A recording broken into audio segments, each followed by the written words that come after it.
Hey everyone, welcome back to the channel. Thanks for joining me. Today we're going to be taking a look at somewhat of a controversial figure. This of course is the Magic Square Light of Peace, their second version of a masterpiece Optimus Prime. Seems to be that in most cases it's either hit or miss with people. So let's dive in and see what I think. As far as accessories go, you've got your typical masterpiece instructions. And this time a regular size trading card, not the mini size like you do get with the Legends figures. You do get two different hitch options, one for the MP10 trailer and one for the MP44 trailer, which is nice. You do get his blaster, which is typical of what we see with Prime. This time just done in a simple black plastic. It's sculpted decent enough, but there is no paint on it at all. You do get the axe, which we've seen with every Prime release. The gun does fit into the hand using the standard masterpiece peg and port method. And once it's in there, holds very securely. To utilize the axe, the first thing you want to do is separate it. And then it will actually go onto the fist from the bottom.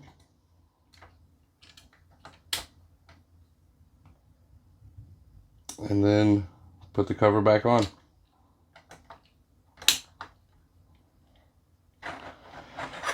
Now it is somewhat weird to be able to see the fist inside of the hand, or inside of the axe, but I think it still works pretty good. So here we have the Matrix. It is a little bit of a snug fit, bit of a struggle to get it out, but here we have it. You've got a blue gem and silver plastic. That's it. Not really any copper like what we saw in the movie at all, but it's detailed well enough, I guess. And it should just, in theory, slide back in. Getting it in is easy, getting it out is the hard part. And there we go. And the chest is tabbed, so just be aware when you go to close it. So let's take a look at the figure. I will admit that I am one of the lucky few that did not have a broken smokestack when he came in. Just luck of the draw, I guess. I will also admit that he is extremely light. The plastic quality does leave something to be desired, but let's take a look at the figure. He does have an amazing head sculpt, painted on the gray on the crest. You've got blue movable ears. Just be careful you don't break those off. Gray is just gray plastic, but you do have blue painted eyes. It does have a full 360 rotation. You can look up to there, down that much, which is okay. And lots of attitude, even a very nice side-to-side attitude. Looking across the shoulders, nothing but red plastic. Do have the visible gears for the shoulders, which is fine. This is the first of two butterflies, so you've got that much motion. And then you have a secondary motion here, which actually comes out past 90 degrees. So if you choose to do so, you can actually come all the way across the chest, which is fantastic. As far as shoulders themselves, they can go up to here with the normal ratchet, but you also have the ability to engage a secondary, which will go all the way up. Very, very awesome. The arms, you have 2 points of articulation to allow rotation, one just below the shoulder and one just above the elbow. And a double jointed elbow, which does give you more than 90 degrees. Very nice. Hands are individually articulated. You've got a ball here and then 1 point of articulation on each finger, giving you the ability to make a nice fist or whatever your posing desires are. Thumb, same articulation with a ball and a single hinge. They do rotate. You've got an outward movement of 90 degrees and also downward of about 15. Looking at the chest, you've got orange paint for the marker lights. It does open, as we saw before, revealing a very nice matrix chamber. Nice silver and chrome, red and yellow paint, black plastic, and then green on the inside. Really looks fantastic. Open that up and you have the matrix as we saw before.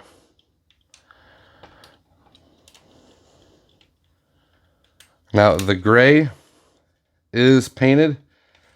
You've got the nice chrome grille. You do have full waist rotation and a phenomenal ab crunch. You can go down that far, or if you engage it completely, you can almost do 180, which is fantastic. And also, I don't know if you'll want to use it, but you can go back. As far as the legs, make sure you tilt up the side skirts. That will allow the front skirts to go in as you lift the leg, giving you the ability to come up more than 90 degrees, which is nice. Just be aware this skirt won't come all the way forward unless you do some manipulation. The back skirts do go up though, which gives you the ability to go almost 90 degrees back. And sideways on a soft ratchet, more than 90, which is awesome.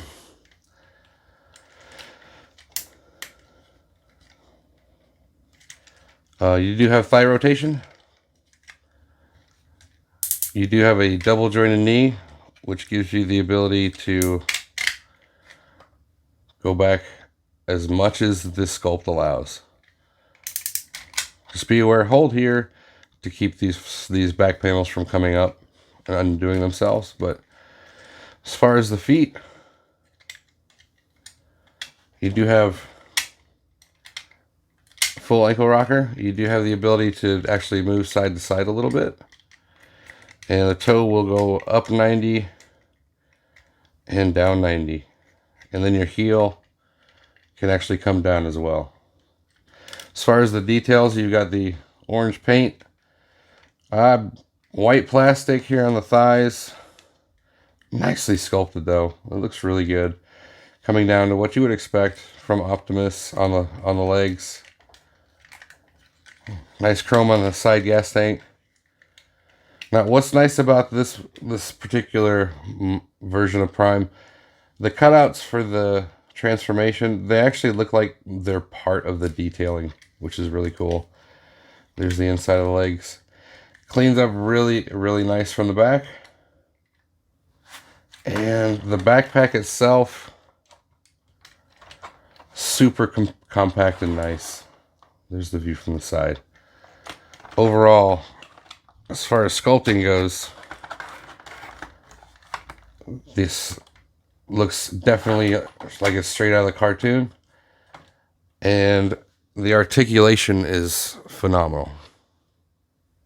For the first comparison, here he is with MP10. As you can see, they've definitely come a long way with their sculpting. MP10 was great for the time, but definitely has a dated feel to him now. Here he is with TE01, another fantastic bot. He definitely looks the part, but I do prefer the softer curves to the edge, or the edging, corners, than what we get with TE01. They're both amazing Optimus Primes. And here we have Magic Square's original release. Now, this definitely incorporates some of what we see here. And both are great figures. Obviously, this is the metallic painted one. I'm really happy with both. Now, both do have a lightweight feel, but the original definitely has some die cast and a lot more heft to it.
And here we have Light of Peace in his alt mode. I gotta say, it looks really, really good. It doesn't have the silver stripe that we're used to in most cases, but man, it looks fantastic. You've got chrome for the fuel tank and the wheels, nice rubber tires. It rolls just right. Now, one thing that's important, make sure that you have this pushed down onto the legs all the way, because if not, then the paint on the crotch piece will rub off. So just be aware of that. But he looks really good. Very, very clean from the back. You've got the nice painted tail lights with red brake lights and orange turn signals. Coming around, you've got the chrome smokestacks, which are really good. It has the movable mirrors and opening doors, which they don't lead to anything, but it's a nice touch, to be honest. Then looking at the front, you've got the blue windows, which You can see the framework underneath, which is kind of disappointing. And you can actually, if you look really close, you can see spots where there's glue underneath, which is sad. I mean, I'm going to get some cel-shaded window decals from Toy Hacks as soon as they become available. But you've got the nice chrome on the headlights, grille, and bumper with the amber colored turn signal covers. Now that we have them in alt mode, we can bring in one of our 2 trailer hitch attachments, our 5th wheels. You've got the MP10 and also the MP44. Well, I don't have MP44, so we'll use this one. And it just simply tabs in to the holes in the legs, and it adds a little bit more stability, which is nice. And there we go. Works like a charm. You get the ability to turn. It looks really, really awesome.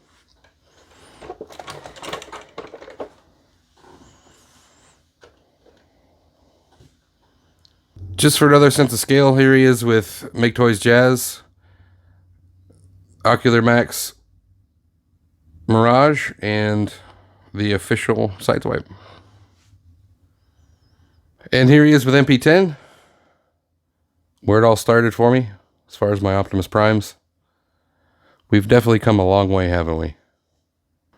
This is the Magic Square 1.0. Obviously the painted version. Both are really tremendous primes. And here we have him with TE01, the comparison that everybody likes to make. Obviously decked out with decals thanks to Toy Hacks. I can't wait for their set for this guy, to be honest. But each one has its flaws. For me, I don't like the unfinished look of the side of the truck. But to each his own. They're both fantastic versions. They both look great in alt mode and bot mode. Let's wrap this up. I've seen a lot of criticism of this particular figure just because of the plastic. And I do admit, it has the feel of a KO. The plastic is not what we're used to as an MP. And hopefully that's something Magic Square continues to improve on. And I gotta be honest, I like this figure. Negatives: weight, lack of paint, sprue marks. It's all there. I mean, what other reviews have been saying is true. But positives: I mean, articulation is phenomenal. The sculpting looks really awesome. It looks like he just came off of the cartoon. And it's prime. It's going to be my prime for the shelf. TE01 is now going to be taking the place in my alt mode shelf. And just the looks and articulation of this guy can't be beat. So, Magic Square in the future, let's get some better plastic quality out for these guys and avoid all that criticism, because you would have a top seller here if it were not for that plastic quality. And maybe a little paint. So do I recommend that? That's up to you. I don't regret my decision because he's going to fit nicely into my Toon Decor Masterpiece collection. But that may not be what you want. So hopefully this review helps you make that decision. If you haven't already, please like the video, subscribe to the channel, and get your bell on. And I will see you again next time.